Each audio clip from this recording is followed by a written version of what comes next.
Jadi yang dimaksud berkah itu adalah sesuatu yang sedikit keberadaannya, karakteristiknya ya. Jadi ciri-ciri sesuatu yang berkah, meskipun sedikit keberadaannya tapi besar pengaruhnya dan keajaibannya, dan harus dicari sungguh-sungguh. Apa kuwi ya, nanti kita temukan.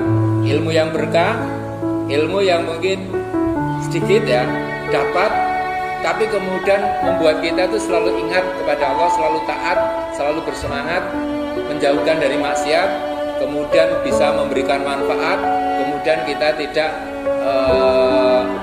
melakukan maksiat di sembarang tempat. Nah ini, jadi ada keterikatan. Kemudian jalan sumber ilmu yang berkah ada dua. Satu jalan formal atau bahasa Arabnya rosmiyah. Rosmiyah itu bahasa Indonesia resmi. Ya, jadi wahyu dari Allah. Inna nahnu nazzalna dzikra wa inna lahu lahafidun, dari Al-Qur'an. Sesungguhnya kamilah yang telah menurunkan Al-Quran dan kami pula yang terus menjaganya. Dan di Al-Quran juga dikatakan dalikal kitabu la raiba fihi hudal lil muttaqin. Jadi ilmu yang berkah adalah ilmu yang bersumber dari Allah, yakni jalan rosmiyah, jalan resmi. Maka kalau dalam bahasa Arab ada rosmiyah itu ada yang rosmul bayan, resmi, penjelasan resmi. Nah ini, jadi ada penjelasan dari Allah, kemudian penjelasan dari Rasulullah Muhammad Sallallahu Alaihi Wasallam. Yang kedua, jalan sumber ilmu ada non formal atau ghairu rosmiyah, yakni ilham yang didapatkan. Ini kalau wangsit nggak ada, saya nggak tahu dalilnya itu. Jadi ilham, kita fa'alhamaha fujuraha wa taqwaha qad aflaha man zakkaha wa qad khaba man dasaha. Kita dibimbing. Ya nek wong Jawa dilalah andile Gusti Allah. Jadi kita itu dibimbing, diberikan petunjuk, bukan wahyu, karena kan setelah Al-Qur'an selesai wahyu telah rampung. Al-yauma akmaltu lakum dinakum wa atmamtu alaikum nikmati wa raditu lakumul Islam madina. Surat Al-Maidah 3 sudah selesai. Enggak ada nabi baru, enggak ada Quran baru, sudah selesai dan tinggal kita melaksanakan. Nah ini maka yang bisa adalah ilham, dibimbing karena mungkin kebersihan hati, karena kedekatan dengan Allah, karena kesungguhan dalam ibadah. Seperti seorang Imam Bukhari dibimbing oleh Allah menulis kitab, mengumpulkan hadis-hadis sahih dari hadis-hadis yang jumlahnya jutaan, kemudian dikumpulkan jadi sekitar 600.000, kemudian dipilah dan dipilih hanya sekitar 6.000 yang sahih saja, dan itu dilakukan dalam waktu sekitar 16 tahun, dan jadilah itu ilmu yang berkah. Karena kitab yang paling sahih setelah Al-Quran adalah kitab Sahihul Jami'nya Imam Bukhari.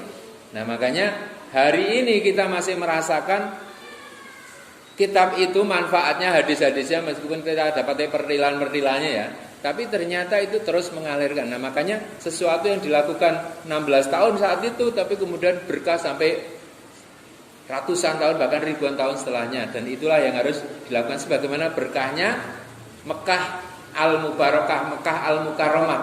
Itu kan namanya Bakkah, itu tempat yang penuh berkah juga. Itu sampai hari ini terus mengalirkan, termasuk di dalamnya air Zam-Zam yang tidak pernah habis. Nah ini makanya luar biasa. Kemudian sebuah kata nasihat dari Imam Al-Ghazali, menuntut ilmu adalah takwa, menyampaikan ilmu adalah ibadah, mengulangi ilmu adalah zikrullah, mencari ilmu adalah jihad. Jadi Imam Ghazali ingin menegaskan urgensi pentingnya ilmu bagi kita. Imam Hasan Al-Basri mengatakan, andaikan ilmu itu memiliki bentuk, pastilah bentuknya lebih indah daripada matahari, bulan, dan bintang-bintang dan langit. Jadi orang kalau sudah semangat untuk mencari ilmu, ya seperti Imam Syafi'i itu ketika mendengar ilmu baru itu dredeg saking kepingine. Sama dengan kita mungkin dredeg. Jadi kalau dulu ada ulama itu saking semangatnya tertidur di antara kitab-kitab, sama kita tuh ingin tidur harus baca kitab ya. Buku harus bisa tidur. Jadi buku pengantar tidur. Nah itu. Jadi Imam Syafi'i saking semangatnya mencari ilmu, itu dikatakan, bagaimana Syekh semangat Anda mencari ilmu? Saya semangatnya mencari ilmu, rakusnya saya mencari ilmu seperti seseorang yang sangat menginginkan harta kekayaan, emas, permata, berlian dan sebagainya. Lalu bagaimana Anda mendapatkannya? Saya akan mendapatkan ilmu itu seperti seorang ibu yang kehilangan anaknya semata wayang, dan ibu ini tidak akan pernah kembali sampai anaknya ditemukan. Bahasanya Pak Solihin, gunung kan kudaki, lautan kan kuseberangi, sawah-sawah tak paculi, alun-alun tak saponi untuk meraih prestasi tertinggi. Ya, itu luar biasa, harus all out to blek-blek. Nah, jadi betul-betul tenanan anggenipun kita mencari ilmu. Ya. Kemudian kenapa kita perlu mencari ilmu? Karena ilmu barokah ini ada beberapa makna. Yang pertama, keberkahan itu semua kebaikan yang bersumber dari sisi Allah. Jadi semua bentuk kebaikan, hal jazaul ihsan ilal ihsan. Tidak ada balasan kebaikan kecuali kebaikan pula. Jadi makna keberkahan adalah sesuatu yang kemudian menumbuhkan kebaikan. Jadi baik diri kita, keluarga kita, masyarakat kita, kampung kita. Kemudian semakin sakinah, mawadah, rahmah, rezekinya halal, berkah melimpah, bisa pergi ke Mekah, Madinah, Arafah, Allahumma amin. Sepulang Mekah, Madinah, Arafah bisa beli sawah, Allahumma amin. Masih bisa untuk isi turah, bisa sekolah, isi kuliah, Allahumma amin. Nah, itu rasa tambahin. Itu ya. Kemudian yang kedua, keberkahan adalah orang yang ya ini yang mungkin jarang disampaikan, adalah orang yang terselamatkan dari api neraka. Laisa ba'sunnar, tidak termasuk delegasi neraka. Faman zuhziha 'anil nar wa udkhilal jannah faqad faz. Siapa yang dijauhkan dari api neraka dan dimasukkan ke dalam surga, maka dialah orang yang beruntung, yang sukses. Jadi keberkahan adalah sesuatu yang membawa kita didekatkan kepada surga, dijauhkan dari neraka, didekatkan kepada rahmat, dijauhkan dari azab. Nah, maka kita teliti harta kita, waktu kita, tenaga kita, seluruh potensi kita. Kemudian berkah itu tidak terhitung banyaknya dan jumlahnya, hanya Allah yang tahu. Keberkah orang, Allahu a'lam. Ya, tapi kita bisa merasakan mungkin uang kita tidak terlalu banyak, tapi ternyata keluarga sehat, walafiat, harmonis, romantis, kemudian optimis, kemudian selalu berkarya yang manis, ya itu selalu ada. Ya, kita fokus, kemudian selalu kerjaan terurus, kemudian anak-anak sekolah lulus, ya, kemudian kebaikan-kebaikan kita selalu mulus. Nah, itu berarti kita ada keberkahan yang terus mengalir tiada akhir. Nah, makanya bersyukur. Nah, insyakartum la azidanakum. Makanya sesuatu yang disyukuri semakin bertambah, semakin berkah. Kemudian keberkahan maknanya adalah tetap dan langgeng. Nah, apa yang berkah itu adalah sesuatu yang terus melekat. Hafalan Quran yang berkah, hafal, jenengan hafal surat Al-Fatihah berarti berkah Al-Fatihah. Kulhu Al-Falaq Anas berkah. Nah, semakin kita ingin sering nanti dapat Al-Quran yang berkah, semakin banyak dibaca. Apalagi ini sudah Ramadan, mari kita buka Quran kita bersihkan. Karena ada dulu peristiwa kisah Ustadz kok mencuri, itu kan ada Ustadz kok mencuri, Ustadz kok nyolong, nah itu dituduh. Kemudian kan ini kisahnya demikian, ada seorang bapak ibu yang keluarga kaya mengundang seorang ustadz. Kemudian ketika ustadznya mau pamitan, keluarga itu kehilangan uang 5 juta. Wah, uang 5 juta padahal aku ngamplopi ustadz. Wah, akhirnya setelah itu ustadznya tidak lagi diundang berbulan-bulan. Menurut riwayat, menurut kisah dari mulut ke mulut, dari HP ke HP ya. Itu 6 bulan. Nah, ternyata keluarga ini, terutama istrinya, ketika ketemu ustadznya melengos. Ustadz kok nyolong? Ustadz kok nyolong? Kemudian setelah ada kesempatan ngomong, Ustadz, neng apa kok sampean atau tak undang nggonku? Mosok ustadz nyolong? Duit saat tak bayar ke jenengan kok malah kok jupuk. Ya, kemudian ustadznya bilang, Bu, terima kasih atas nasihatnya. Berarti ibu selama 6 bulan ini ibu tidak pernah baca Quran. Loh, kok bisa? Begini Bu, waktu sedang ada acara makan-makan, ternyata ada amplop di meja. Saya khawatir amplop yang berisi uang itu kena duduh, kena kuah, maka saya masukkan ke dalam Al-Qur'an. Nah, di dalam Al-Qur'an. Nah, itu untuk menyelamatkan uang yang ibu ada di meja. Berarti kalau ibu masih menuduh saya mencuri, berarti selama 6 bulan ibu ratau maca Quran, rata dibuka Qurane. Ya, ning tengah-tengah. Makanya pilih Pak ning rumah wong ono duite. Iso kadang-kadang pas akeh maca Quran itu rezeki lah, alhamdulillah gue batas. Ya. Rasa kaca. Nah, ini Masya Allah. Jadi maka yang dimaksud berkah adalah tetap melekatnya kebaikan, istiqomah, kita tetap dalam on the track itu, dan selalu bersama. Makanya kita itu ada ungkapan gini, orang yang punya yang membiasakan ketaatan pada satu tempat ya, misalnya rumah atau kamar, itu dia punya keterikatan pada nilai kebaikan terhadap kamar tersebut. Misalnya ya, kita punya rumah tempat kita biasa tilawah, membaca Quran, salat tahajud. Nah, keterikatan pada tempat yang ada tersebut akan mengingatkan kita, aku ning kene biasanya maca Quran. Sama kalau kita mungkin pernah ke Masjid Agung, mungkin pernah ke Jogokarian, atau mungkin pernah umroh haji Allahumma amin. Kali kan aku biar ning kene maca Quran, ning kene ning multazam maca Quran, ning kene ndonga. Ini makanya kita perlu membuat ikatan-ikatan kepada kebaikan atau tempat-tempat kebaikan sehingga kita diberikan semangat untuk terus menjaganya. Itu. Kemudian berkah itu sangat dibutuhkan oleh makhluk Allah. Kapan saja, di mana saja. Jadi berkah itu sesuatu yang menolong. Karena apa? Seseorang itu sangat-sangat memerlukan pertolongan Allah pada saatnya. Innallaha ma'al ladzina taqau wal ladzina hum muhsinun. Sesungguhnya Allah ya bersama orang-orang yang bertakwa dan berbuat baik.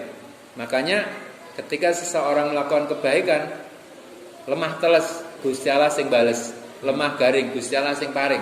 Kita orientasinya berharapnya pada Allah. Karena berharap kepada Allah bahagia, berharap kepada manusia termasuk anaknya sendiri itu bisa kecewa. Nah, maka kalau kita sudah melakukan kebaikan, sudah kita ikhlaskan, sudah kita mohonkan keridhaan Allah.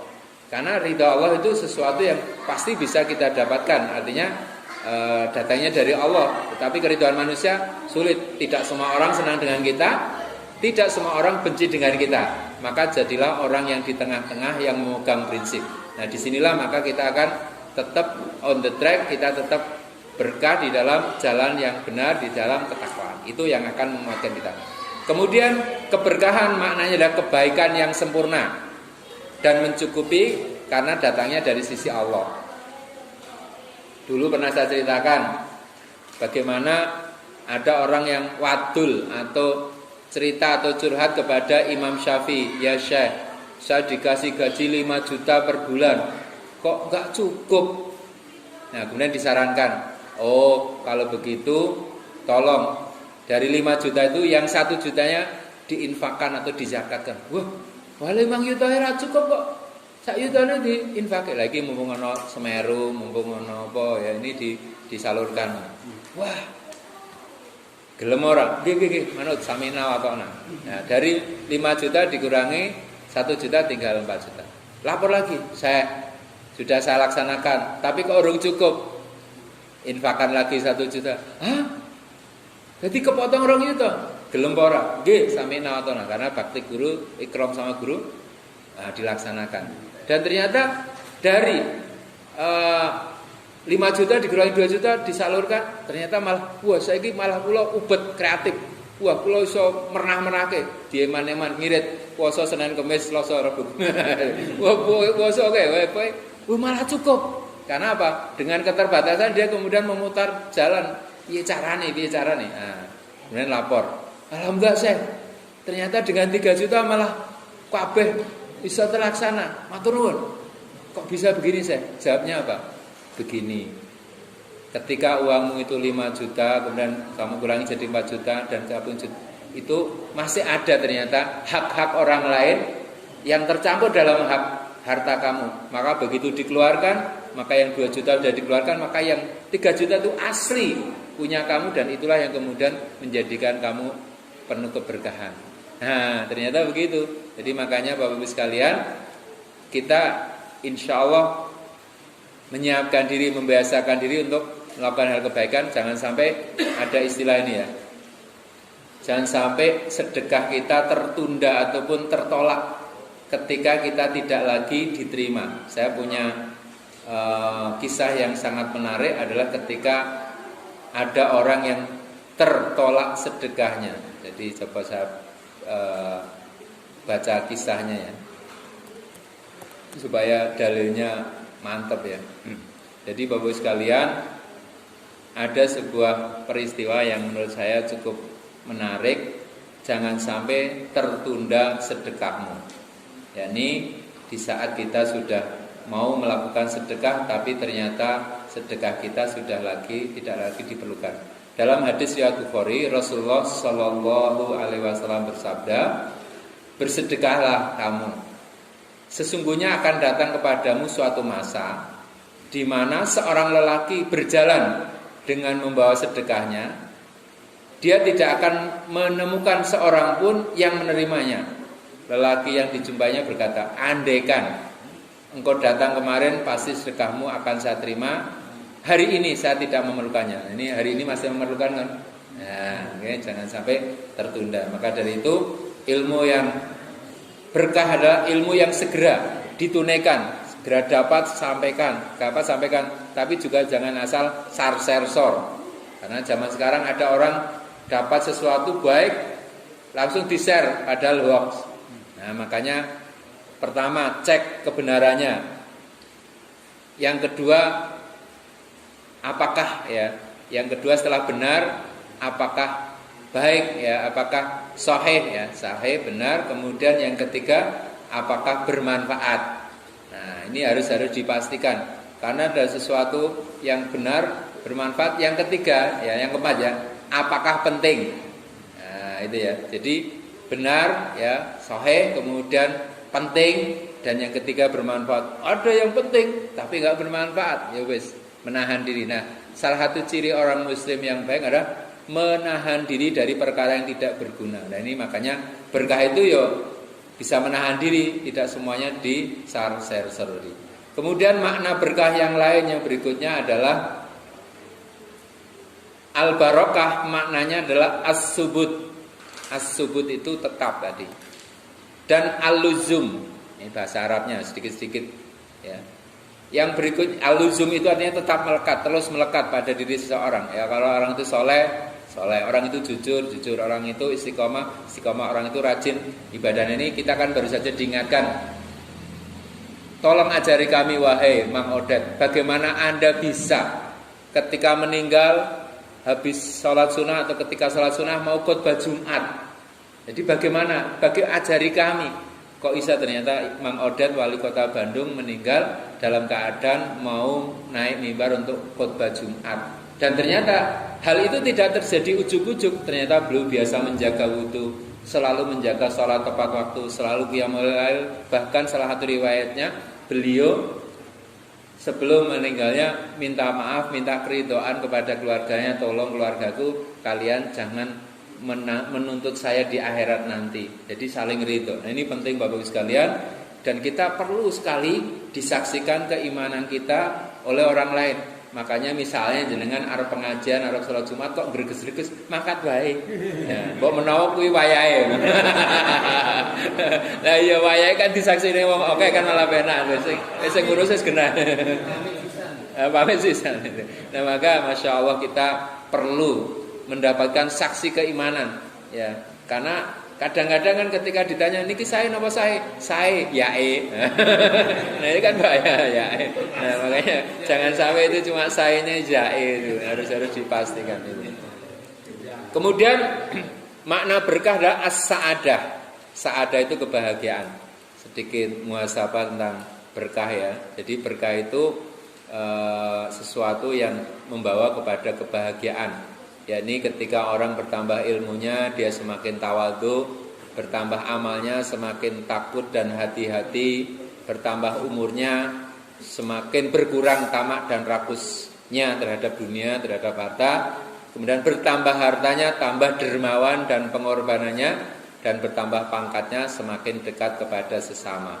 Berkah adalah kata yang diinginkan oleh hampir semua hamba yang beriman, karenanya ya, orang akan mendapatkan limpahan kebaikan dalam hidupnya. Imam Al-Hafiz Al-Juzazani berkata, di antara tanda-tanda kebahagiaan seorang hamba adalah: 1. Dimudahkan baginya melakukan kebaikan. 2. Beramal sesuai dengan sunnah dalam amal perbuatannya, artinya punya referensi dalil yang memadai. Yang ketiga, berteman dengan orang-orang soleh. Yang keempat, berakhlak baik terhadap saudaranya. Jadi semakin berkahnya hidup kita itu semakin keimanan kita, ukhuwah kita tidak mudah menyalahkan, tidak mudah berpecah belah, tidak mudah saling klaim, itu tanda keberkahan. Ya, kemudian mencurahkan kebaikan pada makhluk, rahmatan lil alamin.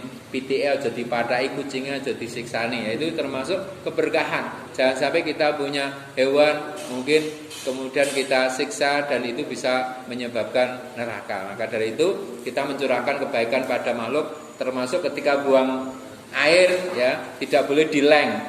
Ya, itu kan dalam fikih dilarang kita buang air BAK itu di lubang, karena bisa jadi itu ada hewan atau ada makhluk Allah yang bisa nanti balas dengan. Ya. Kemudian mencurahkan kebaikan pada makhluk, perhatian kepada kaum muslimin. Jadi kita diharapkan punya perhatian, punya empati, punya kepedulian terhadap kondisi kaum muslimin. Dan yang paling penting ini berkah adalah mampu menjaga waktunya untuk hal yang bermanfaat tadi. Nah, ini makanya menarik sekali. Berkah bukanlah cukup atau mencukupi, tapi berkah adalah ketaatan kita kepada Allah dengan segala keadaan yang ada, baik dalam keadaan berlimpah atau sebaliknya. Al barokatu tuzidukum fit ta'ah, barokah menambah taatmu kepada Allah. Hidup berkah bukan hanya sesaat atau bukan hanya sehat, tapi kadang sakit berkah. Gara-gara sakit jadi mangane hati-hati, mangane sing halal thayyibah, kemudian oke zikire, oke wirite, oke istighfare, wingi pas sehat ra sempat, ya. Jadi sakit yang barokah sebagaimana Nabi Ayub alaihissalam, sakitnya menambah ketaatannya kepada Allah. Tapi memang godaannya orang sakit kepinginin ndang cepet mari, golek jalan pintas, golek obat sing paling cos. Nah, kadang-kadang naudzubillah mencari cara yang haram. Makane opo sing paling cepet mangan tekek misalnya. Kadang-kadang seperti itu karena tidak kuat menahan sakit. Bahkan ada yang tidak kuat menahan sakit dalam pertempuran sampai akhirnya bunuh diri, naudzubillah. Maka banyak orang-orang yang tidak kuat iman mentalnya, spiritualnya, kemudian mencari jalan pintas. Kemudian berkah itu juga tidak selalu panjang umur. Ada yang umurnya pendek tapi dahsyat taatnya, layaknya Mus'ab bin Umair, Umar bin Abdul Aziz, ya, radhiyallahu anhu, ya. Itu contoh-contoh yang berkah. Tanah yang berkah bukan karena subur dan panoramanya, tapi tanah yang tandus seperti Mekah pun bisa punya keutamaan di hadapan Allah yang tiada menandingi. Jadi semua fokus ke sana. Dongeyal kepingin mangkat rono, meskipun ditutup kepingin ke sana. Nah, tapi sampai sana kadang-kadang do lali, foto harus selfie. Nah, atau ora berkah gitu. Nah, makanan yang berkah bukan yang komposisi gizinya lengkap, harus ditimbang sekian-sekian terus nih. Bagi yang DB punya penyakit tertentu kan harus sangat detail. Tapi makanan yang berkah dan mampu mendorong pemakannya menjadi lebih taat setelah makan. Bar taat, bar mangan ora terus maksiat. Karena ada makanan yang membuat orang maksiat, membuat orang itu kemudian gidro-gidro ataupun crouching atau melakukan tindakan-tindakan yang tidak baik. Maka makanan yang halal, thayyibah itu ketika membuat kita semakin ingat bersyukur kepada Allah, bahkan berbagi kepada sesama, insyaallah. Kemudian ilmu yang berkah bukan karena banyak riwayat catatan kakinya, tapi yang berkah adalah mampu menjadikan seorang meneteskan keringat dan darahnya dalam beramal dan berjuang di jalan Allah. Artinya ilmu yang berkah adalah yang membawa hidayah, bukan transfer of knowledge, tapi transfer of hidayah. Coba Gara-gara pengajian ini terus infaknya tambah, ibadahnya tambah, kemudian istrinya tambah solehah. Masya Allah, keluarganya sakinah mawaddah, orang tambah jumlah.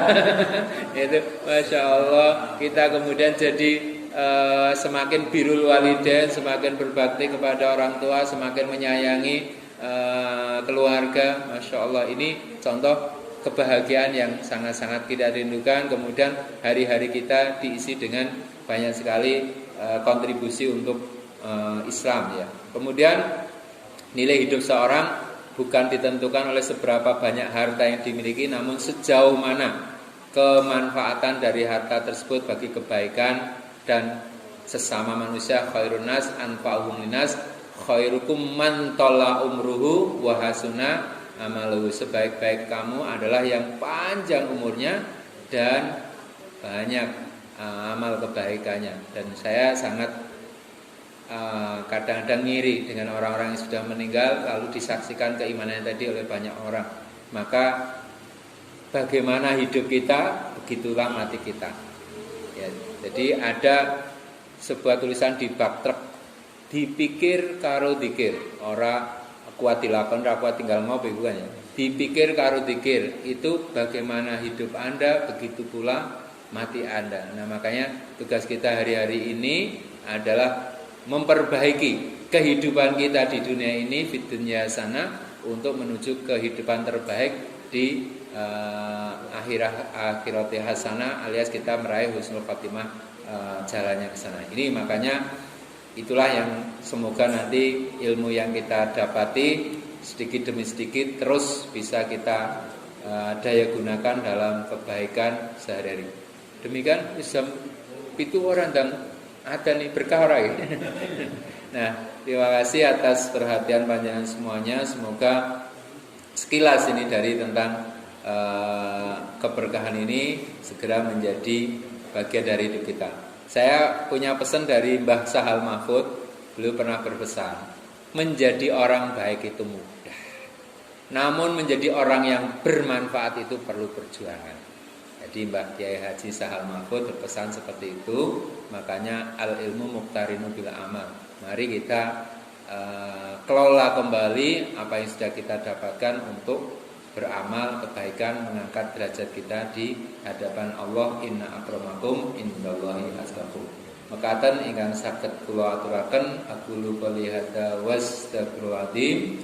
Subhanakallahumma wa bihamdika asyhadu an la ilaha illa anta astaghfiruka wa atubu ilaik. Assalamualaikum warahmatullahi wabarakatuh. Waalaikumsalam.